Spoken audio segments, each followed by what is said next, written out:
Good afternoon, everyone. I hope we've all had the chance to take a drink of coffee and maybe wake up a little bit for our next panel. My name is Garcia, and I am currently a second-year master's candidate at the Fletcher School, focusing on international security and international negotiation and conflict resolution, specifically in the context of U.S.-Russia relations. I have the pleasure of introducing our next panel of distinguished speakers with us today. And our discussion for the next hour is going to actually take us back in time, focusing on uncovering the historical roots of current Russian-American tensions. Our goal is to explore how and to what extent Russian and American scholars and policymakers differ in their interpretations of the post-Cold War period. President Putin has referred to the fall of the Soviet Union as the greatest geopolitical catastrophe of the century, while many Americans have viewed it quite differently. If both the United States and Russia have fundamentally different interpretations of post-Cold War events and history, can our differing interpretations be reconciled, and how? Now that we have the framework for what questions we will be exploring, at this time, I would like to invite the audience to submit their questions to our speakers on Pigeonhole Live, and please feel free to submit them as I begin introducing each speaker. Next, I would like to briefly introduce each member of our panel.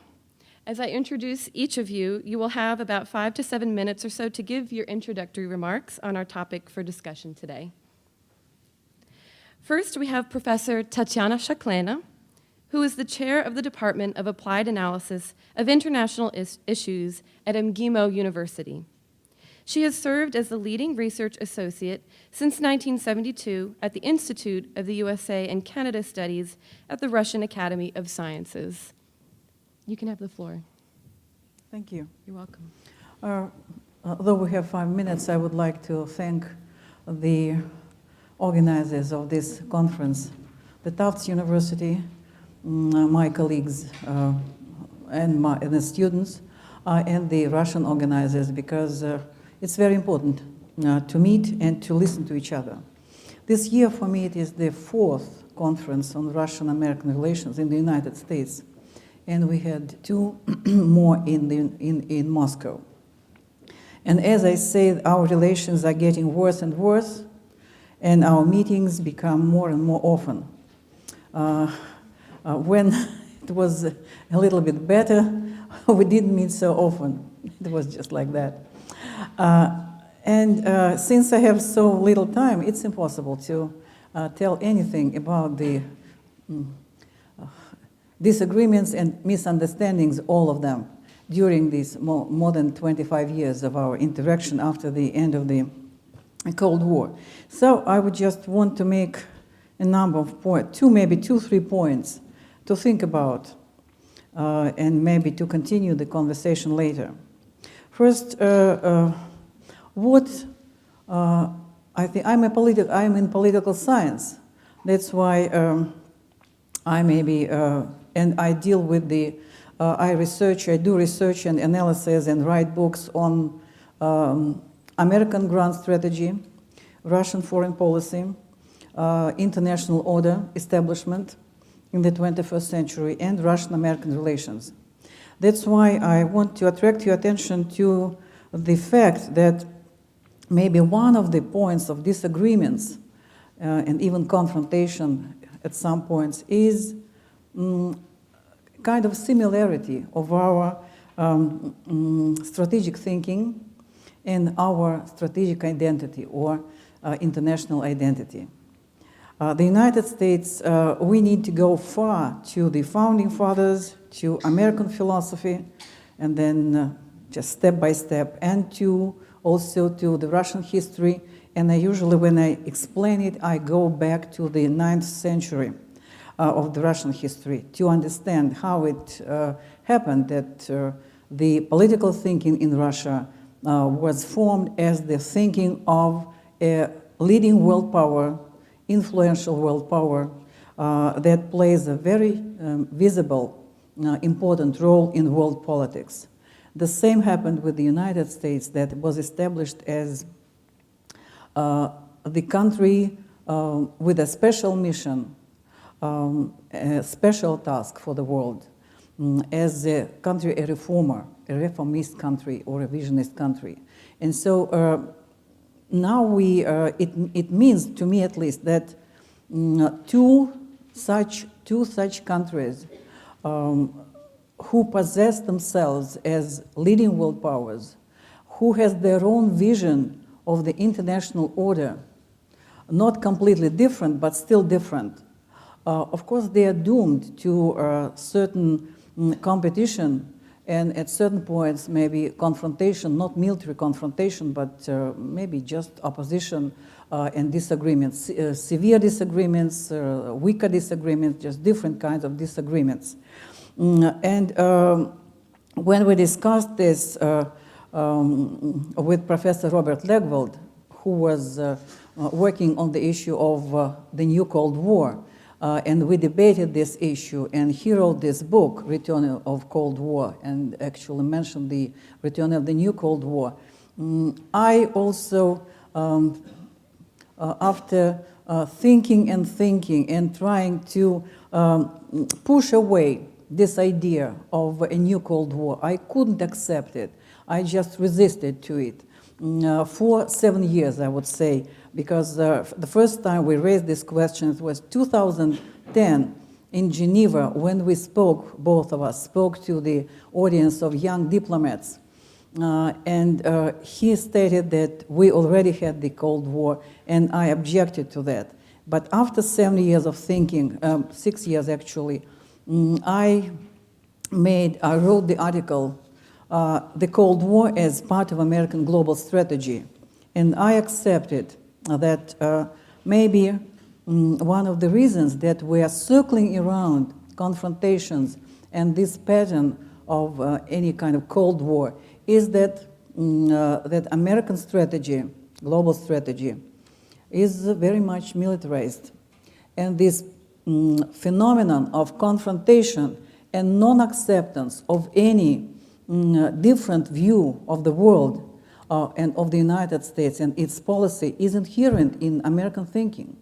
For instance, today it was said that Russia is not included or excluded into the American liberal order that America is trying to establish. We don't have time to discuss what kind of liberal order America is establishing now, and what are the results of American efforts. Is the world more peaceful today? Do we have really few conflicts? Why do we have this new Cold War? What is this? What is this American strategy? If it is the liberal order, when we had, for instance, very, very serious situation in the former Yugoslavia. You see, still I have students coming to my lectures who are crying when we mention the situation of 1999. They come up to me and they cry and said, it's a tragedy for us that we lost the country and now only Russia exerts or shows some sympathy to us. And I have Syrian students who come up to my class also telling me what a tragedy they have in Syria, in the Arabic countries. So the situation is not simple. It's not happy for many countries, for many people. It means that there is something wrong with this American liberal order. And it's not Russia that spoils the whole situation. And I was very much surprised when I read the article written by one of my colleagues in the Center for Strategic and International Studies, where Russia was defined as a spoiler.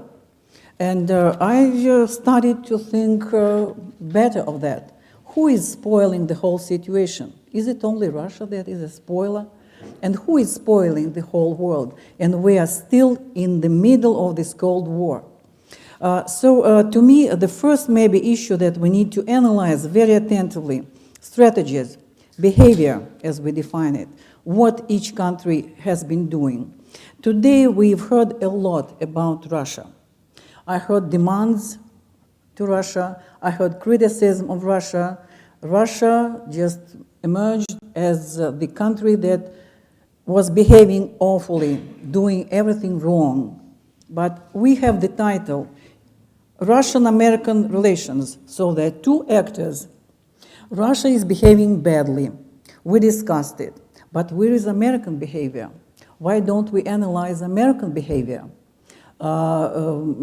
If we don't have any analysis of what America is doing, we'll never answer the question what to do, which way to go, and Russia will not accept unilateral criticism and will never come to any positive conclusion. What I would like maybe just to keep to 5 minutes. When we heard today the introductory words by your dean, I would say that I liked what he said very much. And he mentioned Dostoevsky and Tolstoy. And the famous novel by Tolstoy is Peace and War, Война и мир. And I think that the main issues we need to discuss is peace and war. What do we want? Do we want peace or do we want war? For instance, thank you very much, I also visited the lecture by Admiral Danford while I was here. And he said that American military forces bring values to different parts of the world. I ask, maybe somebody will answer to me about the values brought by the military forces. Because 95% of military bases in the world are American and NATO bases. 95%. So who threatens whom? Why Russia threatens everyone and everywhere when we have 95% of military installations all over the world and they are not Russian and they are not just Eurasian, so to say. It's a big issue. And what I always also say, a person, a human being, can enjoy any values and any human rights if he is alive and if his life is stable and there's no war in his country. In other cases, he cannot entertain and he cannot enjoy any values and any freedom of speech or I don't know, because the main value is the right to live and to live the way you choose to live. So we need to have the right to choose. So Russia has the right to choose which way to go, what to do, what policy to conduct to safeguard Russian national interests and national security. Because Russia is also the country that has the right to defend itself economically, ideologically, informationally, militarily. This is what I haven't heard here. And I hope that in Moscow, and what surprises me, that we have the majority of Americans here. So it could be just maybe more productive if they heard more about the Russian position, the Russian view of bilateral relations. Because you don't read Russian, many of you, you don't come to Russia, not all of you. So yeah, I decided to be maybe a little bit not quite politically correct and not maybe just amiable, but you need to know that yes, there is this view, there is this opinion, it is, and there is some kind of consensus at the political, academic level, and the level of the Russians. Just to finish, one last sentence. Last year, when I went to the United States, and it was before the Trump elections, my friends and just people who don't live in Moscow, don't work in the Academy of Sciences or in politics or foreign ministry, they told me, Tatiana, please go to if you go to the United States, tell American people just to let Russia live peacefully and quietly and not to interfere into our life. And I brought this message, so I repeat it here.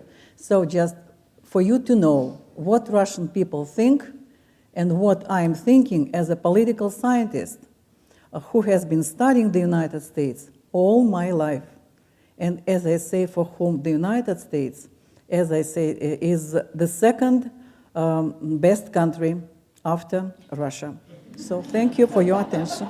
Yes, I'm absolutely sincere about that. Thank you very much, Professor Shakleina, for your candid response. Second, we have Professor Chris Miller, who recently joined us here at Fletcher as Assistant Professor of International History. He has previously served as the Associate Director of the Brady Johnson Program in Grand Strategy at Yale, a lecturer at the New Economic School in Moscow, and a visiting researcher at the Carnegie Moscow Center. You can have the floor. Well, I thought I would start by clarifying one point from Professor Shakleina's remarks, which is that she noted that there's a correlation between bad relations between the United States and Russia and an increase in the number of conferences between Russians and Americans. Yes, and that's correlation, not causation. So I wanted to clarify that point. But it is, I think, important that we're here and discussing differences as well as agreements. And I think I appreciate the way that Dan and Andre set up the conference to actually air differing worldviews and our task, differing historical perspectives. So I thought I'd highlight two historical moments that we could look at. One where there's actually a bit of similarity in ways that two countries have moved over the past 20 years and how they analyze their history. And then the second, a point of difference that you see reflected in foreign policy in both countries. And the first is how both countries look at the end of the Cold War, and specifically, when did the Cold War end? And I'm talking not primarily about scholars who study the Cold War in particular, but how the policymaking class and I think the publics at large look at the Cold War, why it ended and when it did so. As one of the things that I think you've seen over the past couple of, not only the past couple of years, but actually since the 1990s, is a shift away from 1989 and towards 1991 as the critical year when the Cold War ended. And you see this, I think, both in Russia and in the United States. And of course, 1989 was when you had the fall of the Berlin Wall, you had the process of the reunification of Germany beginning, and when you also had both the United States and then the Soviet Union beginning the process of reducing the amount of military forces that they had in Central Europe. And so at the time, leaders in both countries said the Cold War is ending, or even the Cold War has ended. What's happened since that point in both of our countries, and again, this is at the kind of popular level, but also in political debate, is a shift towards looking at 1991 as the ending point for the Cold War. And you see this in the quote from President Putin that was earlier mentioned about the end of the Cold War being, or I'm sorry, the fall of the Soviet Union being the greatest geopolitical catastrophe of the 20th century. So again, 1991 being the key turning point, not 1989, but also in US narratives, you also see, again, 1991 being the key point. I published a book in 2016 about the final years of the Soviet economy and gave a number of book talks across the United States, and almost everyone asked me, what was the role of Ronald Reagan in the end of the Soviet Union? And I had to explain, whether you like Reagan or dislike him, actually he played a pretty small role in Soviet politics in the 1980s, but Americans have increasingly focused on the demise of the Soviet Union as actually causing the end of the Cold War, when in fact the Cold War ended before Gorbachev had left power and while the Soviet Union still existed. And that's important because 1991 was much more of a zero-sum year than was 1989.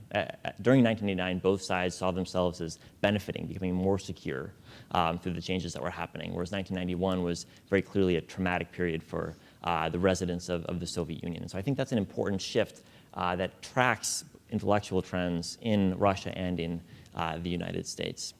And the second point that I'd call attention to, which is again a point of disagreement, is the 1990s. And here too, you see just vast divergences in how Russians, and not only Americans, but Westerners in general, view the 1990s and their explanations as to either what went right or what went wrong in the 1990s. And so for the West, the 1990s were a period of expansion of democratic institutions and expansion of prosperity throughout most of Central and Eastern Europe. There was a short recession after 91 in most of the Central and Eastern European countries, but very quickly, from the Western perspective, these were all success stories. And they were seen as success stories because A, they integrated into Western institutions, which helped democratize them, help improve their governance.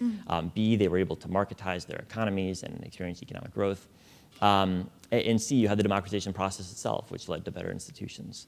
So all of these processes, Westernization, democratization, marketization, were seen as underpinning the success of countries in Central and Eastern Europe. where from the perspective of Russia, the focus in the 1990s was not on changes in Poland or the Czech Republic or in Hungary, but changes in Russia itself. And here you have the dominant perspective in Russia of the collapse of the Soviet Union and the subsequent processes of political and economic change being tremendously disruptive. This was a period of economic recession, a very deep recession, a period that's perceived today as being very chaotic, one that undermined the living standards of many Russians. And so the very forces that Westerners credit with providing prosperity and better governance to Central and Eastern Europe are forces that many Russians today interpret as being at the root of their problems in the 1990s. And we can, of course, debate the extent to which A, these were relevant in improving outcomes in Eastern Europe, or B, relevant in creating challenges for Russia in the 1990s, but I think it's important to realize these perceptions are very real on both sides. And you see this being important not only in Eastern Europe today, but also when we look, for example, in the Middle East. I was struck by the extent to which our conversation earlier today about the benefits or the costs of political change in the Middle East are very much shaped by how we see what happened in Eastern Europe in the 1990s. So from the Western perspective, democratic change proved possible. It was accompanied very quickly afterwards by economic progress, and it proved durable. So you have the institutions that were put in place in Eastern Europe and in Central Europe in 1992 are still in place today. We can ask questions about Poland and Hungary, but broadly speaking, that's true. Whereas if your perspective is very different, that political and economic change have great risks, you can see why you'd be much more reticent about embracing a new type of government in a place like Syria, why you put more emphasis on stability, more emphasis on retaining the institutions of statehood, because when you've experienced a period where those institutions were not functioning as well as you wanted, you can understand why you would project a similar type of situation on a government like Syria. So I think it's important here, too, for both sides to understand where they're coming from, that the 1990s have shaped both of us in very profound ways and in very different ways. And unless we, I think, understand those differences, it's going to be hard not only for us to understand our disagreements within Europe today, places like Ukraine or Georgia, other countries, but also worldwide, because the fears that some have of regime change and others, the support that others have for democracy promotion is 100% shaped by our perceptions of what worked or what did not work in Eastern Europe in the 1990s. Thank you very much, Professor Miller. Next, we have Professor Mary Sarotte, who is the Dean's Professor of History and Professor of International Relations at the University of Southern California. Her most recent monograph, The Collapse, The Accidental Opening of the Berlin Wall, explores both the causes and the legacy of the unexpected fall of the wall, and it was also selected as a Book of the Week by CNN upon publication. Mary, you have the floor. Great, thank you. Actually, it's great, Chris, that you brought up to use a term of the art, politics of memory, because I think that is so much of what's been discussed here today, but it's great that you've thematized it. And Chris has identified something going on among professional historians, which is an ongoing debate over whether the Cold War ended in 89 or 91. And I think the shift to 91 is indicative of a shift from a celebratory to a critical assessment of the end of the Cold War. Because, of course, 89 is the year of the Berlin Wall opening and all those unforgettable images of peace, love, and freedom busting out all over, whereas 91 is a much more complicated year. And so that is much more consistent with the critical questioning of what could have been, what has gone so wrong now. And so I agree very much with what you've just said. I actually would like, in my few minutes, just to very briefly summarize a topic that is in fact very complicated, and I've written a lot about it, so if you are interested, I refer you to my publications. We're supposed here to talk about issues that are contentious in the history of U.S.-Russian relations. I, of course, have worked on the question of NATO expansion. So just summarizing a very complicated issue very, very briefly, I'm not really doing justice to the details. This is it has been at various points and is now again a burning issue of contention. For those of you not familiar with it, the basic question is, did the United States ever pledge, and the definition of pledge is of course part of the contentiousness, did the United States ever pledge to Russia at some point at the end of the Cold War that it would never expand NATO eastwards? And of course, eastwards is another issue of contention. Does eastwards mean not at all, not beyond the Cold War border, or not into Eastern Europe? So it's a very complicated issue, and to, as I said, oversimplify it, the U.S. position, and this is actually the official State Department position, is there was never any such pledge. This is entirely fictional. John Kornblum, in particular, has written a number of State Department memos that were then circulated as official guidance that this is absolutely wrong. And then on the other side, there are very strident Russian voices saying this is absolutely true, Russia was absolutely betrayed. And unsurprisingly, when you look at the evidence, which I've done in 6 different countries and 24 archives, the answer sorts out to be somewhere in the middle. And it really does depend on what you call a pledge. Now, my personal definition is a written legal agreement. So was there a written legal agreement? I've been working on this topic now for over a decade. And was there a written legal agreement by which the West promised Russia would never expand NATO eastwards? No. As a matter of fact, there actually is a written agreement to the contrary, which is the 2+4 Accord, which is the document that ended the de facto occupation of Germany. And in that accord, in an agreed minute at the end, the Western powers in NATO actually gained the right to move troops across the Cold War border, and Moscow signed this document. So my answer in strict legal terms is no, there was not a pledge. But if you widen your focus a little bit, the American notion that the Russians are complete lunatics, it never came up, that is not tenable on the basis of evidence. You can see all kinds of verbal discussions, of verbal indications that the US and the West would, in fact, not be moving eastwards. And so there is, in fact, Western suggestions. They are in the negotiation phase, not in the final documents, but in the negotiation phase. They are there when you look at the transcripts of the meetings. And so it's not completely fictitious. This issue did come up, and this issue was discussed. It just it didn't result in a binding accord. So that is a very, very brief summary of a lot of research that I've done. If you're interested, as I suggested, you can see the publications I've done. What I would like to talk about today, as I said, is politics of memory. I think Kim Martin, is Kim still here? Kim, yeah, you raised, I thought it was very interesting the point you raised that according to OSCE numbers, if you look at conventional forces on Western districts, that doesn't actually suggest an entity that was continually afraid of NATO. It's interesting that this issue has waxed and waned, and as de-democratization has advanced in Russia, it has become instrumentalized as a bludgeon to beat the West, but that wasn't always the case.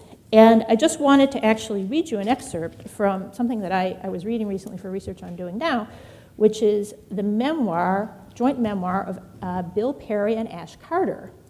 They jointly wrote a memoir called Preventive Defense, and this was about their efforts earlier when Bill Perry was Secretary of Defense and Ash Carter was more junior. Of course, he went on to be Secretary of Defense, to fight the good non-proliferation fight. This is in the 1990s, of course, after the Soviet Union collapsed. 3 of the post-Soviet states were born nuclear, Ukraine, Kazakhstan, and Belarus. Ukraine, in particular, was born the 3rd biggest nuclear power in the world. That, of course, gets the attention of people in Washington. And the A-team in the waning days of the George H.W. Bush administration and in the Clinton administration went over to address this issue in a whole bunch of ways, one of which became the Nunn-Lugar program, of course. But the bottom line was to, in some way, either remove or destroy or transport in a secure way to another location the Ukrainian nuclear forces. And it's extraordinary to read Ash Carter and Bill Perry's memoirs now. They talk about how they made 4 trips together.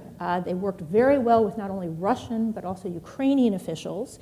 They talk quite movingly about watching cranes lift SS-19 missiles out of silos with the warheads already removed. We watched cranes lift missiles straight out of silos for what looked all the world like a slow-motion launch. The toxic fuels were then drained from the missiles into tanks provided by the Department of Defense. The missile was then transported by rail to a special facility built by the U.S. Department of Defense to be chopped into scrap metal. The U.S. government, providing a nice jobs option, built specialty rail cars to transport these. And yet another win-win, it was also a boon for local industry. This is a quote from their memoir. Ukrainian law required that retiring military be provided with housing. But the new government of Ukraine could not afford to build housing by itself. So we arranged for Department of Defense funds to convert a nearby naval weapons factory to the production of prefabricated housing for officers and troops based on the design of an American company. This program simultaneously had the effect of number 1, making possible the closing of the missile base, number 2, thereby ending the production of new weapons in this former Soviet factory, and number 3, providing new economic opportunity for the workers at the factory. This was truly defense by other means. The cost of the U.S. defense budget of this innovative program was tiny compared to the cost of defending against the missiles we are now dismantling. And the memoir goes on and on. There's a whole series of visits. All of them include dismantling weapons. There's a scene where 3 defense ministers, Russian, Ukrainian, American defense ministers, turned keys that earlier would have launched nuclear weapons, and instead they launched explosives that destroyed Ukrainian nuclear facilities.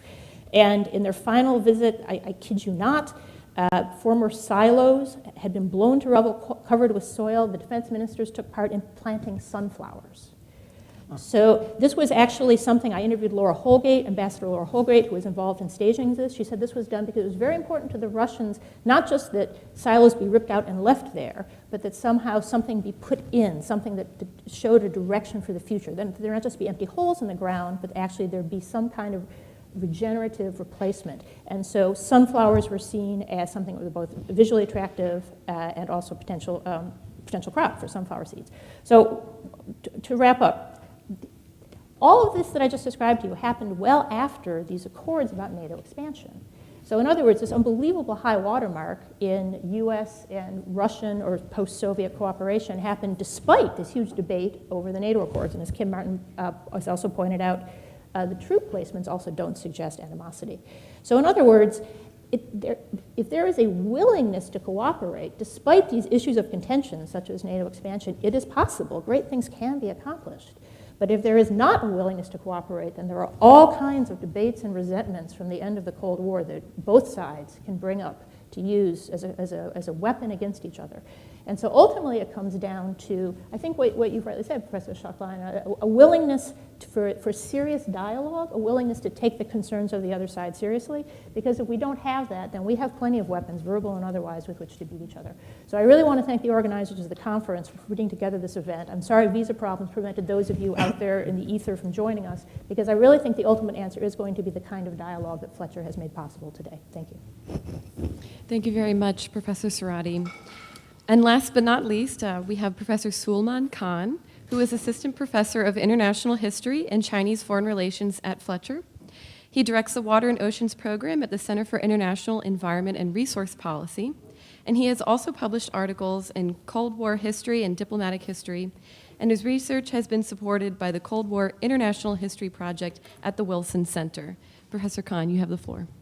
Спасибо, Cindy. Я очень рад, что наши гости из Москвы приехали к нам на эту конференцию. And now I will switch to English. I didn't think I could follow up 3 experts on Russo-American relations and add much that was of value. So I fudged and decided I would talk to you about something different. And decided I would talk to you about Sino-Soviet relations, the transition to Sino-Russian relations, and how Americans interpret those, by way of highlighting what I think are certain habits of mind that Americans and American intellectuals and American policymakers tend to have, and that might help shed some light on what Russians can understand about those habits of mind. The basic interpretations you see floating around about the state of Sino-Russian relations right now, and I'm going to caricature grossly because that's what I do, but there is some truth to it. One is, no, they'll always hate one another. They hated one another during the Cold War. They will continue to hate one another, and we just have to wait this out, which is fine. The other interpretation, because Americans tend to do things in extremes, especially these days, is Putin and Xi are authoritarian buddies out to disrupt and destroy the liberal world order we have created, and isn't it awful that that has been made possible? Those are the 2 main camps, I would say, that American analysts fall into when analyzing the Sino-Russian relationship today. And it's troubling to a historian because both those interpretations stem from fairly dramatic misreadings of what happened during the Cold War and what happened during the post-Cold War era. Mea culpa, I fell into those same misinterpretations myself till doing some recent research that caused me to rethink quite a bit of what I thought I knew. Always rethinking what I thought I knew. So the myth begins with the border clashes between the Soviet Union and China of 1968 to 69. And the way the story has been told thus far goes something like this. Border clashes broke out because the Soviets and the Chinese weren't able to mask historic rivalries because Mao was mad and bad. Henry Kissinger and Richard Nixon, geniuses that they were, saw the opportunity to swoop in, bring China into the world order, and that was that. Just an aside, the fact that we were willing to work with Mao Zedong at that point, who had killed millions and millions of people, should kind of put paid to the idea that we like to work with the good guys. I think Monica said that, and I'm sure she would agree with what I'm about to say, but we like to think we like to work with the good guys. We actually don't. Syngman Rhee, not a good guy. Chiang Kai-shek, not a good guy. Tito, our son of a bitch, but a son of a bitch, to invert Dean Acheson's famous phrase. Our pals in the House of South, not good guys. We work with them, but it's not because they're good guys. Mao Zedong, definitely not a good guy. Mao Zedong, also a much smarter guy than we gave him credit for in that little story of the Sino-American rapprochement I just gave you. Mao Zedong does not trust Henry Kissinger. Mao Zedong does not trust the Americans. Mao Zedong knows that you really can't expect the Americans to follow up on their commitments. And well before Kissinger comes to China, and that famous secret trip, Mao has dialed the tension with the Soviets down. It's remarkable how it's done. This is a feature of Chinese statecraft throughout the Cold War. You see how far you can dial the tension up, and then you find a way of dialing it down. And there are extensive dialogues between the Soviets and the Chinese about what can we do so that this doesn't escalate into all-out war. There will be Russians in Beijing talking to Mao, and Mao's saying, well, have you come here to fight again? And the Soviet delegation will say, no, we've come to talk. And Mao says, talking is a form of fighting, but let's confine our fighting to words, which shows you the willingness to conciliate that was there. And even when the rapprochement with the Americans has been achieved, the idea is never, this is going to allow us to turn our back on the Soviets completely. The Chinese believe in the balance of power during this era. And the idea is, if we can somehow maneuver so that we have an option on both sides, our general position in the world is going to be much better, which is a perfectly reasonable thing to think. And when Kissinger is trying to urge them to talk about defensive pacts against the USSR, there's real hesitation about it and an adroit willingness to slip out of it. It's a much more sophisticated understanding of the way the world works than we have typically thought of it thus far. So just to put that on the table. Trade between China and the Soviet Union will continue. It'll pause when the Soviets invade Afghanistan, but even then some of it will be allowed to go through. It'll be only a matter of 3 years. There's always room to talk. The Chinese idea is as long as you're talking to people, even if you disagree, even if the disagreements seem existential, there's a way back. And that's something we fundamentally misunderstood about the way they viewed the Soviets, and indeed about the way they would come to view the Russians in time. The second myth that happened was, and this has been alluded to quite a bit already, this idea of unipolarity in the 90s, that America had become the superpower and nobody else counted. Now, to an extent that's true, but it's extraordinary how many people don't buy into that idea. I was rereading the other day The Rise and Fall of the Great Powers, which was written by someone who happened to teach 3 of us on this panel, Chris, Mary, and myself, Paul Kennedy. And Kennedy said the US was going to go into relative decline, meaning its position vis-a-vis the other great powers would alter. Then the Cold War ended, and everybody talked about how wrong he was. But it's astonishing if you look back over what he actually said, how much of it was actually right. The idea was there were certain major groups, the United States, the Soviet Union, Japan, China, the European community. And he said the gap between those and the United States is going to narrow. You take out the Soviet Union, the basic analysis actually seems to have held up pretty well, especially around now. Dan's making a face, and we can argue about this in Q&A if you want to. But China certainly experienced massive growth during the 90s, came much closer to the United States than it would have been otherwise. The Soviet Union collapsed, but it's astonishing how much people forget that Soviet collapse didn't mean the disappearance of Russia as a potential great power, at least. I think it was Mikhail who used the phrase retired superpower or great power plus, which I thought was very telling. You're still talking about a country that has massive military might and has economic potential. Japan, despite the quote-unquote lost decade, preserved a high standard of living, the capacity to militarize very quickly, and an economy that functioned not as well as it had been, but compared to certain other places, reasonably well. Power is relative. The other interesting thing, regardless of what you make of that analysis, is that other countries on the globe and now I'm going to talk about China, don't buy the idea of unipolarity. You have Jiang Zemin saying, yeah, the United States definitely number one, but there are other centers of power which we can work with and which we should be working with to keep our options open and to create a sustainable balance of power.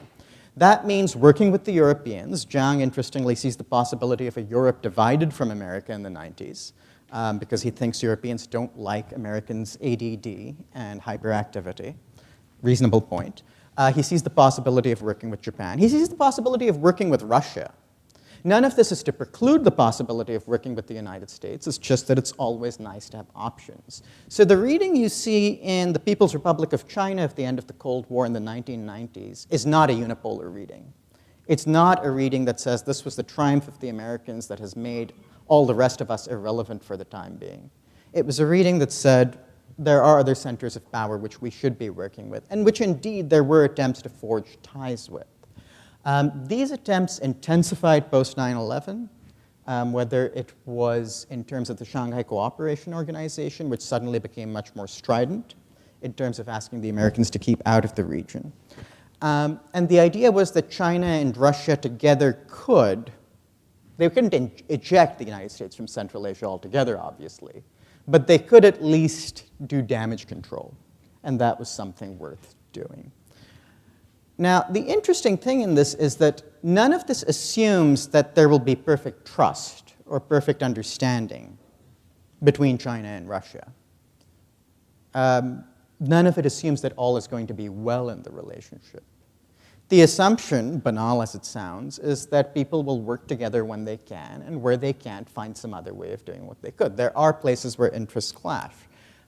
Vietnam, possibly, when you're talking about gas exploration in disputed waters. North Korea, possibly now. I don't see Evan, but oh, there you are. I think the calculus in China about what North Korea means is actually changing quite dramatically. It's at least one that's being debated very heavily. Is North Korea a bigger problem for us than we realized? Is it a bigger problem than the United States? Which is not necessarily a calculus Russia shares, especially if Putin's talking about throwing a lifeline to the North Korean regime. And that kind of playoff, as someone mentioned, was indeed something you saw during the Cold War. Given all that, there is room for disagreement between Russia and China, but the room for agreement, if and when it exists, will be found. Now, if you summoned up someone from the Chinese policymaking apparatus here and gave them this little analysis, they'd say, well, of course, that's completely banal. Of course, we don't trust the Russians perfectly, but why would you assume you need perfect trust to do business? And that gets to me to the things Americans find hard to understand about the way other countries do foreign relations. George Kennan liked to say that Americans like to see a single center of evil, because if you imply that evil could be plural, you would imply that good could be plural too, that good might exist in different places, and that cuts down everything we've built up about our identity as a country. And getting away from good and evil, getting to love and hate, or working relationship and non-working relationship. I think Americans tend to think in those categories too. Either the Russians and the Chinese have to get along perfectly, or they can't get along at all, would be the way I would caricature the way we think about it. And that's simply not the way other countries do business.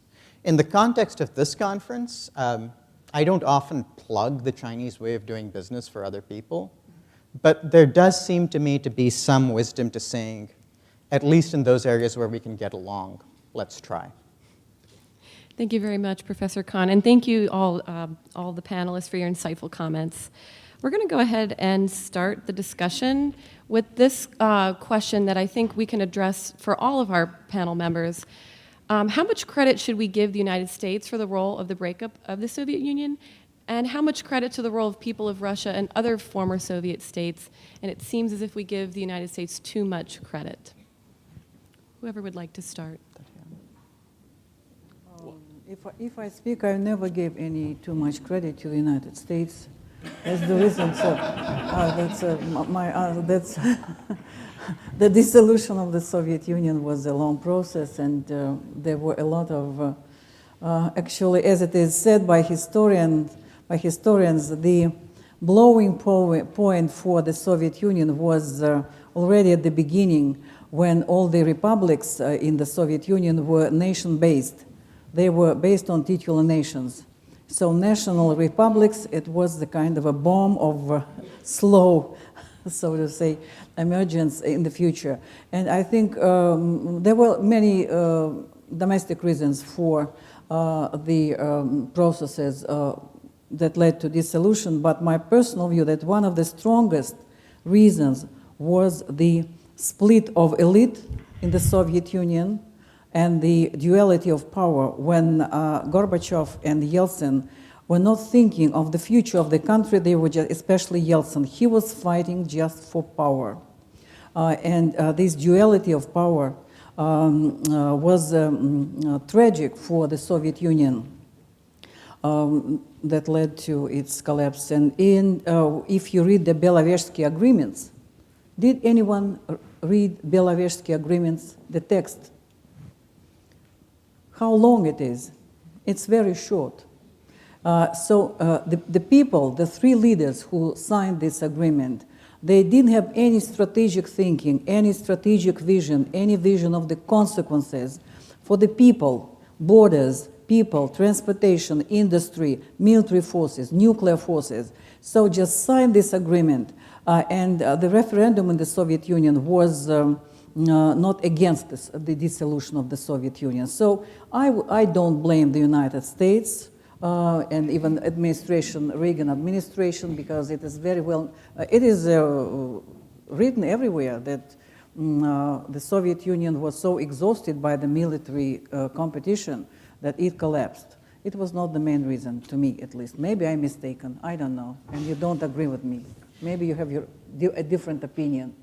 No, I completely agree. If you, kind of the standard story that you hear in the West is that there was this military competition that increased in the 80s. Yeah. Reagan spent more money on defense. And that's true that he spent more money on defense. But if you actually look at the Soviet defense budget, it's really hard to see actually a big increase in Soviet defense spending in the 1980s. The data is really complicated and it's hard to be sure of what you're counting, but it's not obvious that the Soviet Union actually spent more money on defense when Reagan came to power, even though you had the war in Afghanistan going on, which is kind of surprising. But I think at a broader level, this is kind of a classic example of countries looking at other countries and projecting themselves onto the country. You know, the United States was almost irrelevant in the collapse of the Soviet Union because it was this. Of course, there was some influence. There was some influence. But There was some influence, not but- the only one, and not the main one. Maybe we need to discuss it in more detail. It's a big question, a big issue. Yeah, So I was that's- gonna say, yeah. as a historian, the one thing I have never seen in my career as a historian is monocausality. Never seen a case of something truly significant that happened for only one reason. So the key question is always what combination of factors over time led to such and such a result. Yeah. So obviously the competition with the United States played a role, but then the question is, what other factors played a role? And I think the United States has a persistent tendency to underestimate the role of local actors. That's not just in the collapse of the Soviet Union. I see that. The case, of course, that I know best is Germany, the collapse of the Berlin Wall. And as many people know, I wrote a book on the foreign policy of German unification, and I would go out to give talks about this book, and I would get up in front of audiences such as this one and say, hi, I'm here to talk about the complicated foreign policy that followed the accidental opening of the Berlin Wall. And sometimes I wouldn't even get to the next sentence because I would be interrupted by someone from the audience saying, what do you mean the accidental opening of the wall? Ronald Reagan said, tear down this wall in 1987, and it came down. And the first time that happened to me, I kind of laughed, but the fourth time it happened to me, I didn't laugh, and I realized people were genuinely saying to me, Reagan opened the wall, don't you know that? Aren't you the historian? And you realize there's this ability, the United States, all countries have this, but the United States is really unable to decenter itself. The United States sort of, if something happens, sees itself, it's the focus of good, and therefore it is the focus of whatever happened. And so we consistently underestimate the impact of local actors all over the place. This has very pernicious policy effects, by the way, because fast forward to the early 2000s, and it was hair-raising to me as a scholar of the fall of the Berlin Wall to see the number of studies entitled From Berlin to Baghdad. So in other words, since we, the Americans, in an uncomplicated way, tore down the wall and democratized Eastern Europe, it therefore will be uncomplicated for us to go to Iraq and do the exact same thing. We can go from Berlin to Baghdad without breaking a sweat. completely ignoring all the differences in the local actors, local histories of democracies, what the local responses might be. So this attitude of we don't need to understand what the role the local actors played, I think, can have very pernicious policy effects. Thank you very much. Go I just ahead. want to add to that. One thing to echo Mary's point about the dangers of getting it wrong, which people do consistently. And you can read the Bush National Security Strategy and see in it an interpretation of Reagan's role and the American role in the end of the Cold War that gives you the path to Baghdad quite clearly. It's not just academics, but that idea of liberty and freedom triumphed against the great evils of totalitarianism and so forth during the Cold War and World War II. So that's one thing. And that's why I think we need people to say there isn't monocausality, and people like the three people on this panel to just lay out the events and say, here's what actually happened. The other thing I want to say, this is an anecdote, but it stems from the way the question's phrased, and it brings to mind one of the most interesting learning experiences I've ever had. The idea of credit for the collapse of the Soviet Union. Now, I don't subscribe to the idea that the collapse of the Soviet Union was the greatest geopolitical catastrophe of the 20th century. There's a fair number of contenders over there that it would have to go up against. But I do remember when I was in grad school visiting Arne Westad one day at the seminar he used to run for high school teachers at Cambridge of the Cold War. And I walked into this group, and it was a group of people, and they were sitting around, and Arne told them some story about a poll that had been done about how people felt about the Soviet Union versus Russia, and if people felt that they missed the Soviet Union. And they found that overwhelmingly two groups came out in favor of the Soviet Union. One was old people, and that was pretty easy to understand. But the other one Arne put before us was women. Women were nostalgic for the Soviet Union. And he got this twinkle in his eye and asked us why we thought that was.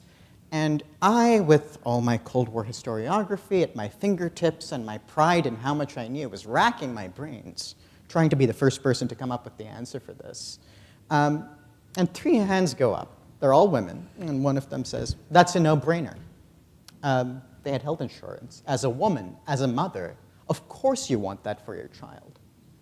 So we tend to think of the Soviet Union in terms of these monolithic struggles of good versus evil, but it was also about the way people lived. It was about the kind of social system you could and couldn't expect. And in the 90s, the chaos in Russia meant a lot of people didn't have certainty about what they could expect. And I think that's something we forget at our peril when we zoom up to these heights of what was happening in the grand scheme of things. Of course, that's important, but it's worth remembering that these were questions that shaped the way people lived too. One other, go ahead, please. Just, One other comment on the way that the differing interpretations of the lessons from the Soviet Union's dissolution affects both Western and Russian foreign policy. In Russia, there's a common interpretation that there was too much ideology in the Soviet Union and not enough realism or practical thinking. And as a result, the conclusion is that you need to be more realistic, more practical, more clear thinking, and not let ideology cloud decision making. That's one reason why I think, we talked about John Mearsheimer a couple of times today, and there's a reason he's quite popular in Russia, not only because of what he says about Ukraine, but also because the idea of realism strikes a lot of Russians as fitting with the lived experience. There was too much ideology in the Soviet experience. The economy didn't work well. There was all these various problems, and as a result, you need more realistic policies. Whereas on the Western side, one dominant interpretation is that the collapse of the Soviet Union showed how you need a good set of ideas that are able to underpin a society, or else it will collapse. So again, you have this kind of very different interpretation as to the role of ideas in the Soviet collapse. may I just quickly Yes. add, I would say that the Cold War was ended by two countries, the efforts of two countries, not by President Reagan. I don't just make him just this kind of figure.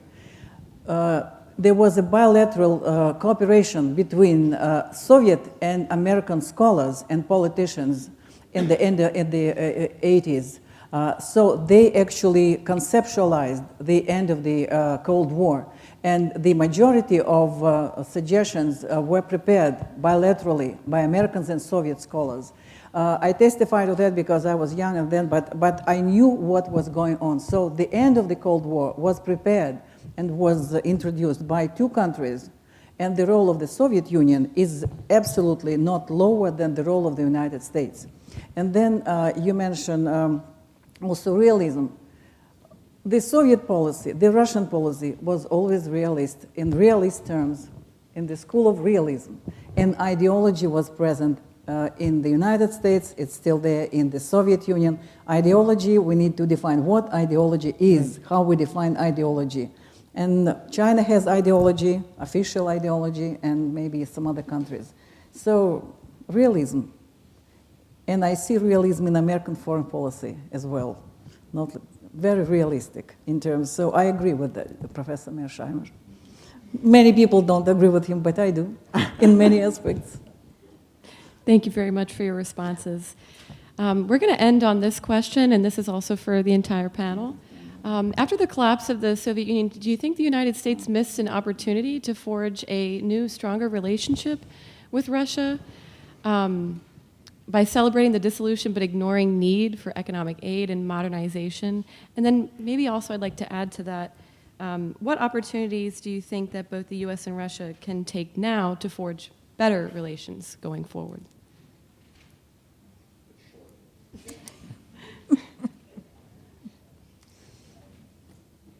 Oh, sure. You want to start? Yeah. Well, maybe you start. Oh, sorry. Please, Okay. start. I don't know. Sure. I mean, I've actually looked into some of the. Since you are the presenter superpower, just you begin. Yeah. I've looked into some of the archives on both country sides in the late 80s and early 90s in discussions of U.S. aid to the Soviet Union and then to Russia after 1992. And there was aid that was delivered, but there was both demand from Moscow for more aid, and there was some interest on U.S. sides in giving more aid. But I think the bigger question is, this presumes that more economic aid would have led to a different type of politics and a type of foreign policy, which, that might be true, but that also might not be true. So I wouldn't necessarily buy into the premise that more aid could have reshaped the way Russians look at the world. This is a huge question. We're running out of time. Yes, I know. I mean, I have, those who are familiar with my work say that I obviously, as I just said, I don't believe there was I don't believe the United States betrayed the Russia over NATO. I don't. I think there were, good faith negotiating efforts on both sides at the end of the Cold War, and yet I have written a book, the argument of which is that there was a missed opportunity at the end of the Cold War. That when push came to shove, it was the strategy of the United States to leave Russia on the periphery of post-Cold War Europe. That was not publicly stated. There were public relation offensives to talk about a new world order, and there was a lot of window dressing to make it look like there was a new world order. But by any real criteria, there wasn't. There was a perpetuation of a de facto division of Europe, and I think it would have been better if there had been attempts to try to change that. Now, obviously, that doesn't excuse what has followed. I'm not trying to, justify Putin in any way. I don't think the violation of Ukrainian borders was justified. But I was recently reading documents again from this time period, and I was struck by a comment that Gorbachev made. This is in early 1990, where he's trying to say to the Westerners, look, we get it, NATO's important to you, it's going to expand and so forth, but we really should take this moment to create some kind of a forum where Russia has a voice, because at some point in the future, things are going to go south. And I don't know when it's going to be, but we're going to need a place to talk about these issues. And that didn't emerge. And now it is sorely missed, and I think that was a missed opportunity. I'm very I completely agree that there was a missed opportunity. My skepticism comes in the idea of not so much aid, but the way the U.S. economic presence manifested itself in Russia in the 90s, which I would say made relations worse. There's a wonderful book about this by Chrystia Freeland. Chrystia, remember what it's called? Sale of the Century. Sale of the Century, which basically meant that a lot of American capitalists went and got immensely rich in Russia, while Russians got systematically impoverished. And that's remembered. And it was done in the name of capitalism and liberal economies, and it wasn't criminal, but it should have been. So there's that. In terms of what can be done now, I've heard some good suggestions today, actually. I thought Joe Nye's suggestion about groups like this beginning to forge ideas about what can be done and then slowly seeing if there's a window of opportunity through which to nudge them was fantastic. Kimberly came up with a fantastic one when she said, I don't see why military-to-military contacts should be cut off at this point. We need them more than ever. I do think working on areas we can together, North Korea possibly being one, cybersecurity possibly being another, education being another, environmental interests. It's not going to change overnight, but is there a way forward? You can see the beginnings of it. It can also be scuppered, of course, and this is extremely hard because there are a handful of us who once upon a time wanted to argue for a more reasonable policy on Russia, and we still do. It's become hard because it sounds like being nice about Trump, which at this point is unthinkable and very hard to stomach. But I think, that's something we're going to have to wrestle with. I have just one thing. I know we're behind time, but probably Dan. The most heartbreaking thing there from Dan is that one of the reasons that they had so many problems getting Russian participants here because the U.S. embassy is so understaffed. Yeah. That's on us, right? That's Rex Tillerson. That's the State Department not filling people out with jobs, and They would blame the reduction in staffing. I guess they would. I guess they would. The point is that, that shouldn't be the issue, right? There should be a lot more people here from Russia. We should be able to get Right. visas. We should be able to get visas, and that is in part, State Department. So, since I'm Russia here, as a Russian, what I would like to hear and just to see. First, to stop naming Russia as threat number 1 or 2 to America and threat just everywhere. A threat to just American democracy. I don't know what can we say about American democracy after that. American information security, American military security, American allies. So the complete threat. So if we don't do it, how can we have any kind of negotiations? They will be just hopeless because the official policy is so this way. And maybe just to stop militarizing, American policy is pushing Russia into militarization of its policy and bringing back arms race, the new phase of arms race. So maybe just to start with this, stop this I don't know, kind of war against Russia, informational war against Russia, psychological war against Russia, economic deterrence against Russia. It's not my term. It was given by Professor Kulagin, who worked at MGIMO. Unfortunately, he passed away quite recently. A very nice person and a very good scholar. He introduced this term, economic deterrence. So if we cannot live in the situation when we have this kind of very, I don't know how to say it, arrogant policy towards Russia in all the spheres, the dialogue should be quieter, both on the Russian side, because we have also arrogance enough on the Russian side already, on TV and just in mass media. And I agree completely with the suggestions that I heard here about all kinds of committees, commissions, dialogue between military. And you should also remember that military people are not absolutely free people, especially high-rank people. They are follow the official policy of the countries. So they also are dependable. And I want to thank very much the audience for the questions. I read them, very thoughtful questions showing that people in the audience are very friendly and thinking and wishing to improve relations, really, and to change the situation in general and in bilateral relations. Thank you very much for the questions. And thank you all very much for the panel. I'm sure that while we might not have been able to uncover all of the answers to these questions, I'm sure we've been able to come to a better understanding today. So join me in giving our speakers a round of applause.